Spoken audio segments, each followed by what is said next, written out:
तो क्या तुमने कभी सोचा है कैप्टन अमेरिका के रोल में क्रिस इवांस की जगह ट्रम्प होते, स्पाइडरमैन के रोल में तुम और शक्तिमान के रोल में रणवीर सिंह होते तो क्या होता?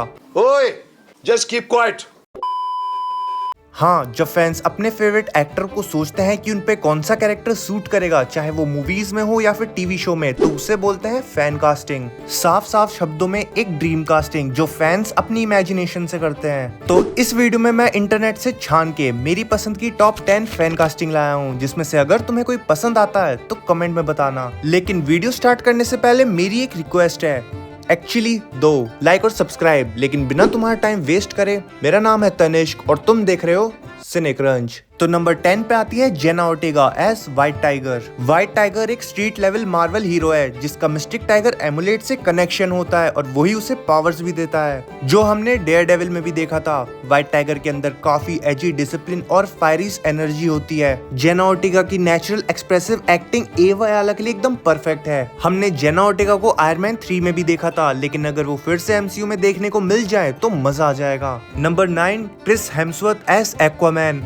हेम्सवर्थ के लॉन्ग ब्लॉन्ड हेयर्स थॉर के टाइम से ही फिट बैठते हैं। एक्वामैन के ओशियनिक लुक के साथ भी वो मस्त लगेगा। उसकी मस्कुलर फिजिक और उसकी हाइट दोनों ही उसे रॉयल कमांडिंग एक्वामैन बना देगी। जेसन ममोआ का एक्वामैन ज्यादा रिग्ड और बैडएज लगता है, लेकिन हेम्सवर्थ का वर्जन ज्यादा मिथोलॉजिकल और जेसन से तो ज्यादा ही रिग्ड लगेगा। नंबर 8 लियोनार्डो दी कैप्रियो एज स्पाइडरमैन। तुमने सुना ही होगा, जेम्स कैमरॉन 90s में लियोनार्डो के साथ स्पाइडरमैन मूवी बनाने वाले थे, लेकिन ऐसा नहीं हो पाया। लियोनार्डो की इंटेंस एक्टिंग और उसके एक्सप्रेशन स्पाइडरमैन के दर्द को और भी ज्यादा खुल के दिखाते। हम उनके स्पाइडरमैन को तो नहीं देख पाए, लेकिन मार्वल के मल्टीवर्स में सब कुछ पॉसिबल है। लेकिन लियोनार्डो को स्पाइडरमैन में देखने का चांस बहुत कम है, क्योंकि उनका मानना है no drugs no superhero movies. Number 7 Alexandra Daddario as Wonder Woman. देखो, मैं चाहता तो इसे नंबर 1 पे भी रख सकता था, लेकिन फिर ज्यादा हो जाता और मुझे गालियां खाने का शौक भी नहीं है। अलेक्जेंड्रा की नीली आंखें, powerful screen presence Wonder Woman के लिए परफेक्ट लगती हैं। उसकी ग्रीक गॉडेस फीचर्स और एथलेटिक फिजिक डायना के मिथोलॉजिकल अमेज़न वॉरियर के बैकग्राउंड को और भी ज्यादा बिलीवेबल बना देगी। और उम्मीद अब भी है, जेम्स गन चाहे तो वो अलेक्जेंड्रा को वंडर वुमैन बना सकते हैं। Number 6 Daniel Radcliffe as Wolverine. Wolverine की जो आइकॉनिक लुक है, छोटी हाइट, मस्कुलर और थोड़ा रग्ड स्टाइल, उसमें रेडक्लिफ सरप्राइजिंगली फिट हो सकता है। वो लोगन के कॉमिक वर्जन से काफी क्लोज है, जो फैंस हमेशा से चाहते थे, क्योंकि ह्यूज जैकमैन की हाइट थोड़ी लंबी है। लेकिन डैनियल का ब्रिटिश एक्सेंट प्रॉब्लम कर सकता है, लेकिन अगर उनके एक्सेंट की ट्रेनिंग की जाए तो वो ग्रीडी कैनेडियन लोगन इजीली बन सकते हैं। लेकिन एमसीयू में वुल्वरिन कौन बनेगा वो तो 2028 को ही पता चलेगा। Number 5 Henry Cavill as magneto.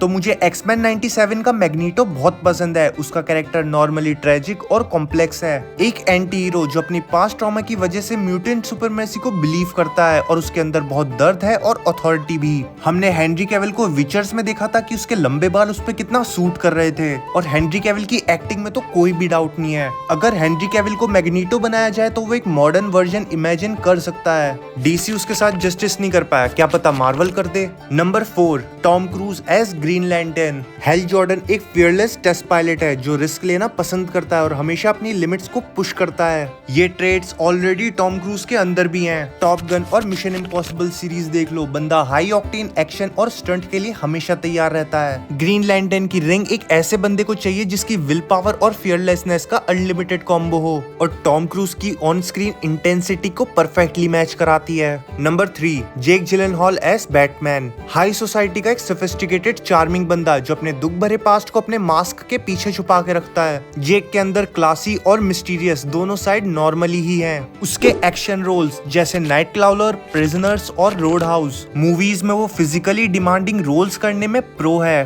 Batman के अंदर वो रेज और डिसिप्लिन दोनों को परफेक्टली कैरी कर सकता है। पता है ना गन क्या क्या कर सकती है? हाँ पता है, पर तुमने वो गन अपने पैंट में छिपा रखी है, इसलिए उतना ज्यादा डर नहीं लग रहा। ये तो क्या बक रहा है? मुझे बस तुम्हारी बीच की दोनों उंगलियां तोड़नी है, फिर तुम वो गन पकड़ ही नहीं पाओगे।